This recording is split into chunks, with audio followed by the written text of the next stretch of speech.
Welcome back to Jesus with Josie.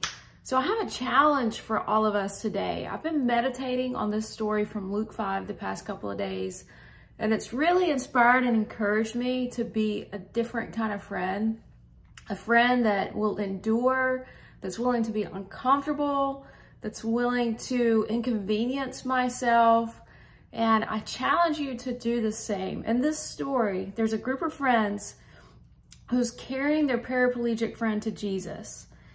So they are carrying him on a mat, and there's crowds all around them. Everywhere that Jesus was, he drew crowds. So just pushing through these crowds alone, I don't know about you guys, but I'm not huge into crowds. You know, anytime I have to go to a stadium, like a theme park somewhere, you know, a concert, a big event, it's not always fun to have to be in the crowds, push through the crowds. And then when you have a group of people, you're carrying a person, now it's even more complex, right? More frustrating. So they're pushing through crowds with their friend because they are determined that if they can just get their friend to Jesus, they know that everything will change for this friend. So they push through the crowds, and then once they get to the house where Jesus is teaching, they find that the door is way too crowded, they can't get in.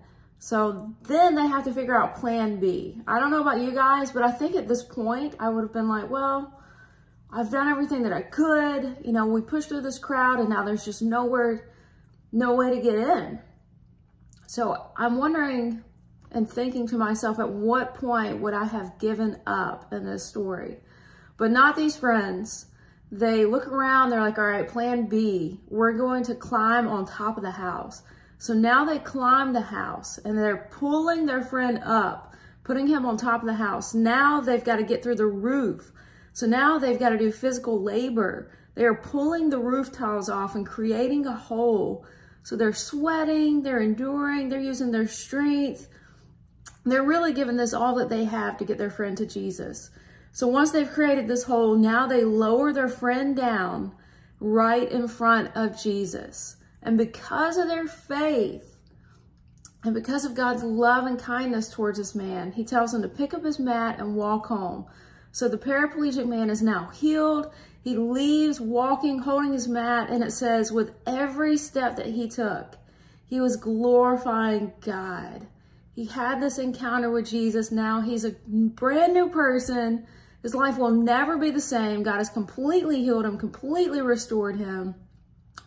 And I've thought to myself over the past couple of days, you know, what commitment, what endurance, you know, they were willing to be inconvenienced.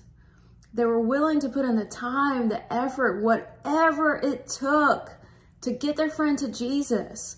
So this has really challenged me. You know, as an American, I like my comforts. I like my convenience. Sometimes just going 5 minutes out of the way, I'm like, yeah, I can't do that today.